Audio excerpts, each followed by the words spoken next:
ทุกท่านข้าพเจ้าต้องใส่เป็นชาวของลาวตอนนี้อยู่ที่กรุงมอสโกอยู่ที่ประเทศรัสเซียนะตอนนี้เป็นภาพบรรยากาศด้านหลังซึ่งตอนนี้ไปเลาะแล้วก็ไปเบิ่งกันว่ามีอย่างแน่คุยกันไปเพราะว่าคนนัดเวลามาเจอกันอยู่ที่ร้านอาหารฮาร์ดร็อกเวลา6 โมงแรกนี่ตอนนี้กำลังหาโมงแรกเนาะใครอยากช้อปปิ้งช็อปได้ไหมบ่นี่ช็อปได้เนาะอยากช้อปปิ้งช็อปได้ไปใช้ไปได้ถ่ายรูปถ่ายได้เนาะเขาก็จะเก็บภาพไปลงเพจแต่ละบอลแต่ละจุดเนาะเพราะว่าเขาจับในระบบขับเคลื่อนของเขาด้วย M239คือว่าทำงานกับเที่ยวเรื่องเดียวกันเลยคือว่านำภาพของเขามาเที่ยวที่รัสเซียนั่นเองมื้อนี้คือกรุงมอสโกมื้อนี้เป็นมื้อที่วิธีเขาลงเครื่องบินมาหนวดเข้าก็ยังเต็มอยู่เดี๋ยวอีกสักหน่อยแหละมื้ออื่นเขาก็มีภาพสักวันมากมายครับทุกท่านได้เห็นเนาะก็ติดตามเบิ่งต่อไปเพจแต่ละขั้นแต่ละตอนเดี๋ยวส่วนหนึ่งก็สิเก็บวิดีโอให้เบิ่งสาวๆฝรั่งอยู่เบิ่งสาวๆยุโรปเป็นแนวใดให้เบิ่งสาวๆยุโรปเป็นแนวใดเนาะก็จะพาไปเบิ่งแต่ละจุดแต่ละบอลแต่ละขั้นไปซื้อเสือจะไปกินซื้อเสือรัสเซียกินโอ้ยเรียนว่าคือแล้วก็เสือ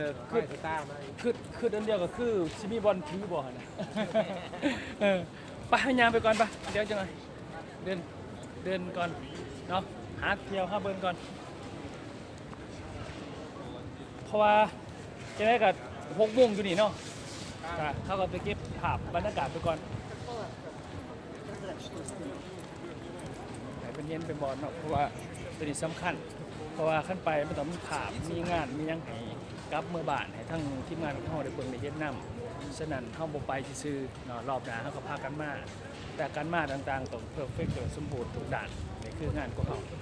สะอาดงามตาเนาะอันนั้นมือแรกก็นี่มืออื่นนี่ยังสไลด์กว่านี้อันนี้คือหนึ่งเดียวอาจารย์ฉะนั้นคนเราเกิดมาทั้งทีเนี่ยต้องเฮ็ดให้ชีวิตตัวเองสำเร็จมันไวพอสำเร็จมันไวแล้วเขาสามารถที่ทำยังก็ได้ไปแช่ก็ได้ไปเที่ยวแช่ก็ได้ตามคิดตามใจที่สำคัญคือโบเดือดร้อนนะจ๊ะอันนี้คือเขาจะพาไปแบบนี้ตลอดเนาะอันนี้คือโครงการของเขาไปยากมากอะติดตามกันมากเราเกิดมากก็ติดตามกันมากกันสิไปน้ำกันเป็นจุดไปนั่นเองเดินไปแล้วต่อไปก็เก็บภาพในวิดีโอเราจะเก็บภาพเป็นภาพทีละช็อตทีละจุดก็จุดได้นี่เนาะประมาณนี้โอเค